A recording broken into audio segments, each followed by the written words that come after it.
ناظرین، ابو جہل وہ بدبخت کافر تھا جس نے ساری زندگی رسول خدا صلی اللہ علیہ وسلم کو تکلیف اور دکھ کے علاوہ کچھ نہیں دیا۔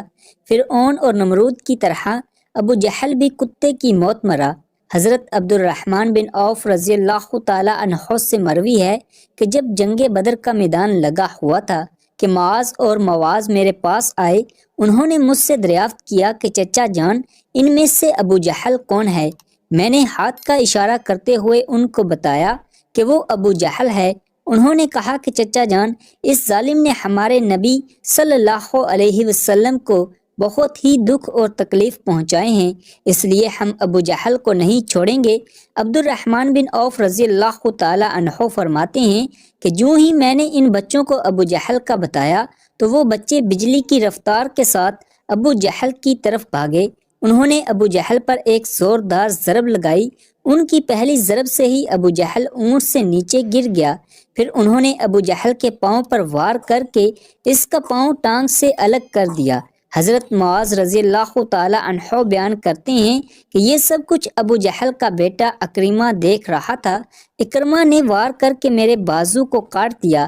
میرا بازو کندھے سے لٹک رہا تھا، پھر میں لٹکتے ہوئے بازو کے ساتھ بھی بڑی تیزی کے ساتھ لڑ رہا تھا۔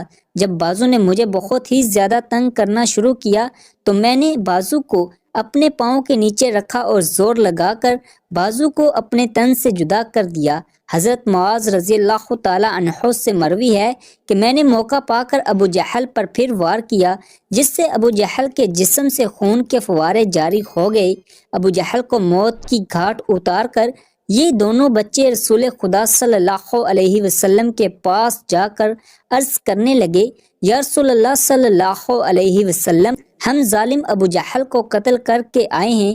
تبری میں بیان کیا گیا ہے کہ ابو جہل ابھی قتل نہیں ہوا تھا، بلکہ وہ درد سے چلا رہا تھا، تڑپ تڑپ کر درد سے چلاتے ہوئے موت کا انتظار کر رہا تھا۔ جب جنگ بدر ختم ہوئی تو نبی اکرم صلی اللہ علیہ وسلم نے تمام صحابہ اکرام کو حکم جاری کیا کہ ابو جہل کی لاش کو تلاش کیا جائے۔ سب صحابہ اکرام ابو جہل کی تلاش میں مگن ہو گئے۔ حضرت عبداللہ بن مسعود رضی اللہ تعالی عنہ بھی ان میں شامل تھے۔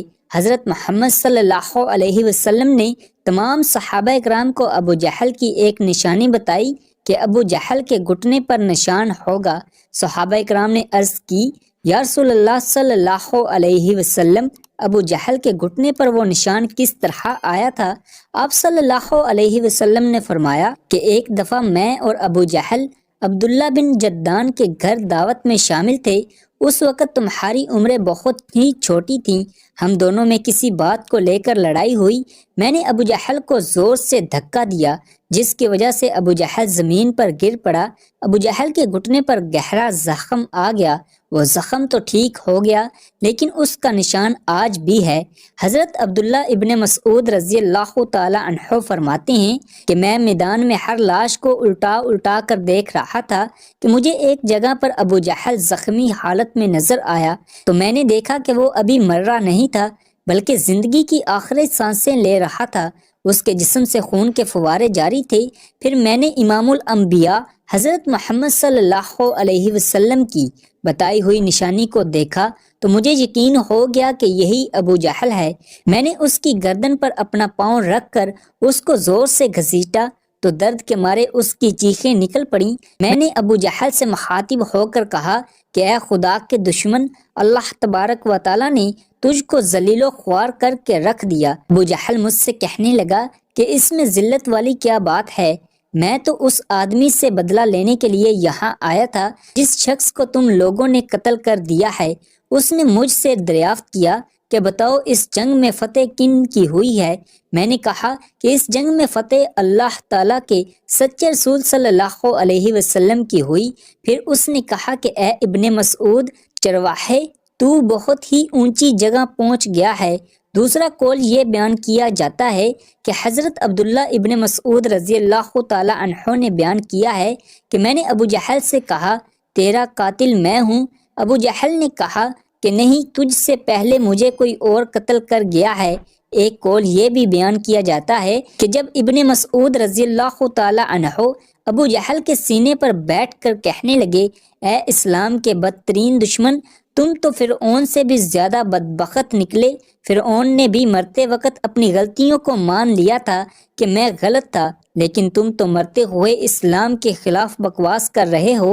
یہ سن کر ابو جہل نے جواب دیا کہ اپنے آقا محمد صلی اللہ علیہ وسلم کو جا کر یہ میرا پیغام دے دینا کہ ابو جہل تو اس دنیا سے چلا گیا ہے، لیکن وہ یہ پیغام دے کر گیا ہے کہ حضرت محمد صلی اللہ علیہ وسلم کا سب سے بڑا دشمن میں ہوں۔ ابو جہل کی زبان سے یہ سن کر میں نے ابو جہل کی تلوار سے ابو جہل کے جسم سے اس کا سر جدا کر کے رکھ دیا۔ فرماتے ہیں کہ میں جسم سے سر کو جدا کر کے نبی کریم صلی اللہ علیہ وسلم کے پاس لے گیا۔ میں نے آقا دو جہاں کی بارگاہ میں ابو جہل کا سر پیش کرتے ہوئے عرض کی، یا رسول اللہ صلی اللہ علیہ وسلم، یہ لو ابو جہل کا سر۔ رسول اللہ صلی اللہ علیہ وسلم نے فرمایا کہ قسم ہے اس ذات کی جس کے قبضے میں میری جان ہے، بے شک یہی ابو جہل کا سر ہے۔ پھر آپ صلی اللہ علیہ وسلم نے ابو جہل کے سر کے پاس کھڑے ہو کر فرمانے لگے، یہ کافر ابو جہل اس امت کا سب سے خطرناک اور ظالم فرعون ہے۔ ہر امت میں ایک فرعون ہوتا ہے، جبکہ میری امت کا فرعون ابو جہل تھا۔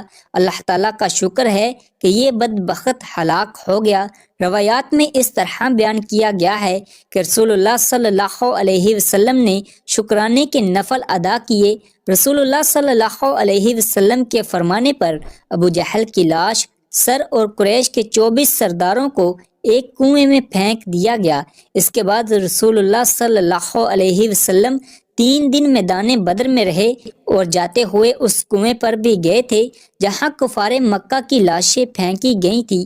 حضرت محمد صلی اللہ علیہ وسلم نے کنویں پر کھڑے ہو کر قتل ہونے والوں کو یہ فرمایا کہ اے کنویں میں پھینکی گئی لاشوں، کیا تم نے اللہ تعالیٰ کے وعدے کو پورا ہوتے ہوئے پا لیا ہے؟ اللہ تعالیٰ کا وعدہ سچ ثابت ہو گیا۔ حضرت انس رضی اللہ تعالیٰ عنہ سے مروی ہے کہ رسول اللہ صلی اللہ علیہ وسلم نے آدھی رات کے وقت ان تمام لاشوں کے نام لے کر فرمایا، اے ابو جہل بن حشام، اے عتبہ بن ربیعہ۔ اس طرح نبی کریم صلی اللہ علیہ وسلم نے سب کنویں میں پھینکی گئی لاشوں کے نام لیتے ہوئے فرمایا کہ کیا تم نے رب کائنات کا وعدہ پورا ہوتے ہوئے دیکھ لیا ہے؟ کیا تم نے اپنے خداؤں بتوں کا وعدہ سچ پایا؟ میرے خدا نے جو مجھ سے وعدہ کیا تھا وہ سچ ثابت ہو گیا ہے۔ اس پر صحابہ کرام نے پوچھا، یا رسول اللہ صلی اللہ علیہ وسلم، آپ لاشوں سے باتیں کر رہے ہیں؟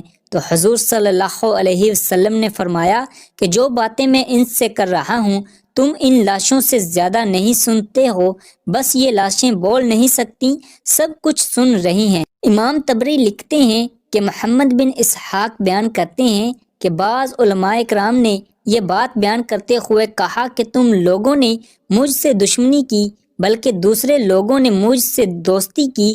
تم نے مجھ کو میرے ہی شہر سے نکال دیا، دوسرے لوگوں نے مجھ کو اپنے شہر میں پناہ دی۔ تم لوگ مجھے جھوٹا کہتے رہے، دوسروں نے مجھے سچا اور آخری نبی کہا۔ تم لوگوں نے مجھ کو بے شمار تکالیف دیں، لیکن دوسرے لوگ میری تمام پریشانی میں شریک رہے۔ اس کے بعد رسول اللہ صلی اللہ علیہ وسلم نے فرمایا کہ میں نے تو اپنے رب کائنات کے وعدے کو سچ پایا ہے۔ ناظرین، اسی امید کے ساتھ اجازت دیجیے کہ آپ کو ہماری آج کی ویڈیو پسند آئی ہوگی۔ ملتے ہیں ایک نئی تحقیقی، تاریخی اور معلوماتی ویڈیو کے ساتھ۔ دیکھتے رہیے اے ڈی وائس۔ اللہ رب العزت آپ کا حامی و ناصر ہو۔